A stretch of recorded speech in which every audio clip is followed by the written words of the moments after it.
Yang terhormat Bapak-Bapak, Ibu-Ibu, salam Pancasila.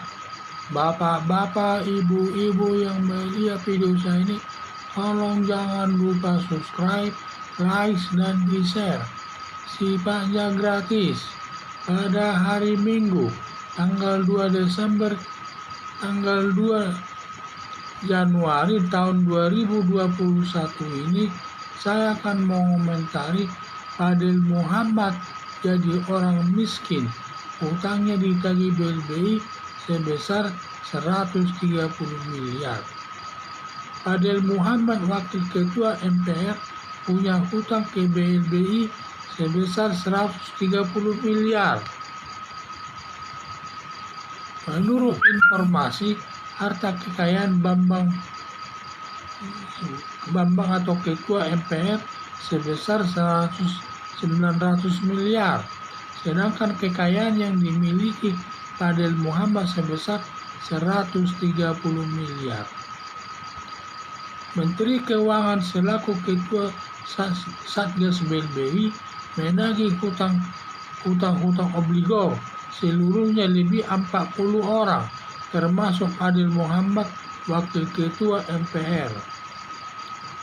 Khusus tagihan BLBI kepada Fadil Muhammad sebesar 130 miliar.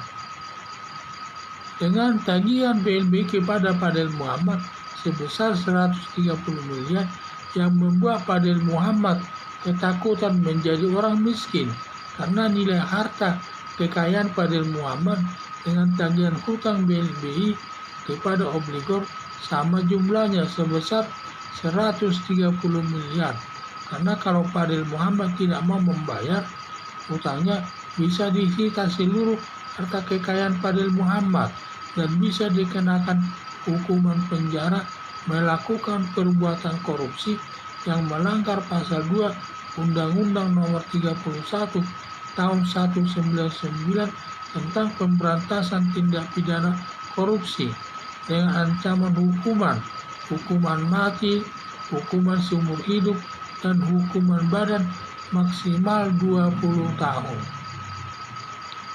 Masalah berat ringannya nanti menjatuhkan hukuman kepada Fadil Muhammad tergantung nanti pertimbangan hakim. Kalau pertimbangan hakim termasuk lebih banyak unsur memberatkannya, maka bisa dijatuhkan hukuman mati atau hukuman seumur hidup.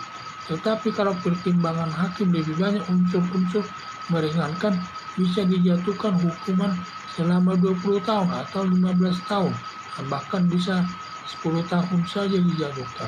Itulah nanti yang menentukan besar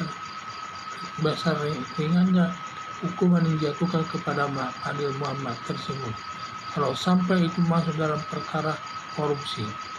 Fadil Muhammad selaku Ketua MPR sebagai wakil rakyat seharusnya membayar hutangnya ke BLBI.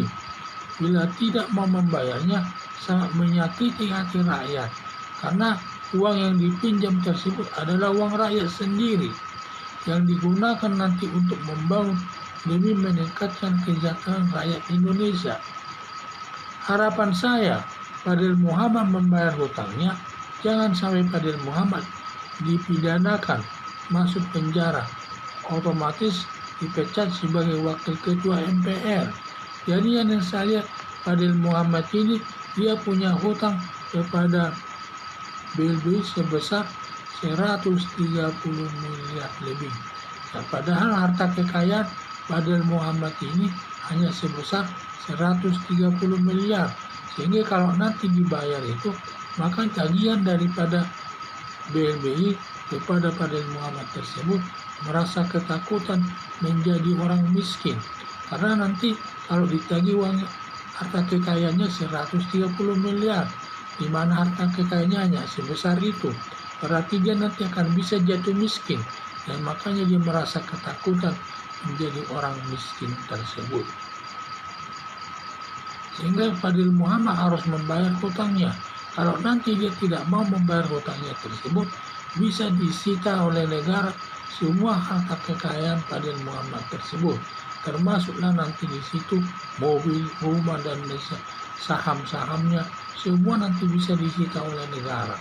Dan nanti kalau memang juga dia tidak mau membayar hutangnya tersebut, bisa dikenakan melakukan perbuatan korupsi, bisa nanti dipenjara dia dan tidak dapat dihukum. Yang hal ini karena hal ini sudah termasuk perbuatan korupsi yang merugikan keuangan negara. Jadi nanti kalau dikenakan perbuatan korupsi melanggar pasal 2 Undang-Undang Nomor 31 tahun 199 tentang pemberantasan tindak pidana korupsi yang ancamannya hukuman mati, hukuman seumur hidup, hukuman badan maksimal 20 tahun. Nah, inilah kalau masalah berat ringannya nanti putusan daripada hukuman yang dijatuh kepada Fadil Muhammad ini tergantung nanti pertimbangan hakim. Kalau pertimbangan hakim nanti terlalu banyak masalah unsur pemberatannya, maka dapat dikenakan hukuman mati atau hukuman seumur hidup. Tetapi kalau pertimbangan hakim lebih banyak unsur meringankannya, maka nanti dapat dijatuhkan hukuman selama 20 tahun atau 15 tahun, bahkan 10 tahun. Nah, itulah. Sehingga harapan saya Fadil Muhammad agar membayar utangnya, jangan sampai Fadil Muhammad dipidanakan masuk penjara, otomatis dipecat sebagai wakil ketua MPR. Sekian dan terima kasih.